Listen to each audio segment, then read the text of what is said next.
নড়াইলের বাসিন্দা আবু হানিফ লেবু চাষ করে ভাগ্য বদলেছেন মাত্র ৪ বছরের মাথায়।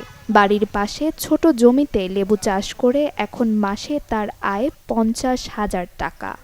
করোনা চলে আসলে আমার ব্যবসাটা একদম অফ হয়ে যায়। এমতো অবস্থায় একটু চিন্তা আসলো যে আমি একটু কৃষি অফিসে যাই। তাদের পরামর্শে আমি একটি লেবুর বাগান করি। প্রথম বছরে আমি উৎসবে খুশি হবে নগদে বেশি, কারণ ঘন্টায় ঘন্টায় আছে গিফট জেতার সুযোগ। প্রায় ১,২০,০০০ মতন ইনকাম করছি। আমার এই বছরে আমার প্রায় ৫,০০,০০০ টাকার মতন ইনকাম হয়েছে। হানিফের সাফল্য দেখে উদ্বুদ্ধ হচ্ছেন অনেকেই। এছাড়া হানিফের বাগানে কাজ করে সংসারে সচ্ছলতা এনেছেন শ্রমিকরাও। এই লেবু চাষ করে আগের থেকে সে বেশ কিছু স্বাবলম্বী হয়েছে।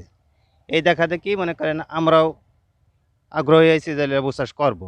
যা দরকার আগাছা পরিষ্কার করার সময় আগাছা পরিষ্কার করি, ঠিক মতন সেচ দিই, ঠিক মতন সার দিই, যাতে গাছটায় সুন্দরভাবে ফল আসতে পারে। এখান থেকে যে অর্থ আমরা পাই আমাদের সংসার ভালোভাবে চলে ইনশাল্লাহ। প্রতিদিনই তার বাগান থেকে লেবু কিনে নিয়ে যান বিভিন্ন এলাকার পাইকারি ব্যবসায়ীরা।